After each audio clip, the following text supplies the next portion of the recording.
Hi, this is Ms. Piercy with a tips video on exercise 3.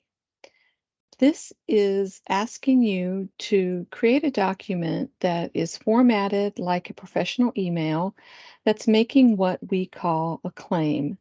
It's definitely very important that you have read this week's materials, attended this week's class, if that's appropriate for you, or just reviewed everything that I've put in this folder about what I mean by a claim, and particularly what's meant by the indirect organizational approach.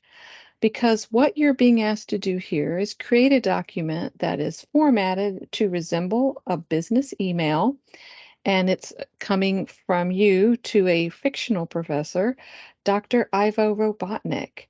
And you are writing Dr. Robotnik because even though you know he doesn't accept late assignment submissions, you would like to be able to submit an assignment late.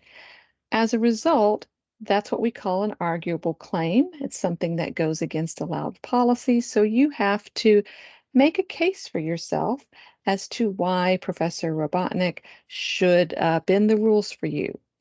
That means using the indirect organizational approach, which is opening at some attempt of connection to your reader here, laying out what happened, what's the situation that has caused you to be late, which is probably going to include facts and dates, um, adding your own explanations or any evidence as appropriate to try to lay the foundation for the request that you will make at the end of the email, that's the claim, where you request something specific, being able to turn the assignment in by a specific date, for instance.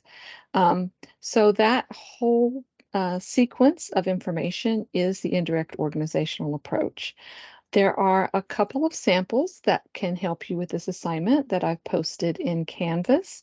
One is a sample document that is formatted to resemble an email. So you can use this document for how to make your document look like an email. That said, your email will probably be a little bit shorter than this, and it won't need section headings or bullet points.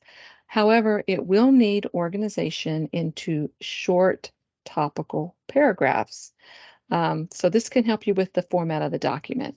The other sample that may be helpful is the sample arguable claim letter from the textbook. This basically lays out the sequence of information that we would see in an arguable claim. You can see in the side, the left-hand side of the letter, where it sort of explains where these features of an arguable claim and the indirect organization are being applied here. Make sure it's clear, though, to you that you are not writing a letter for this assignment.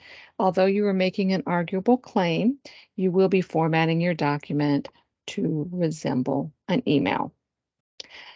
The other thing that's important to know about this assignment is that you can't write about any other arguable situation. You have to use this scenario that's outlined in the assignment instructions. And if you make a submission on a different topic, you won't get credit for doing the work.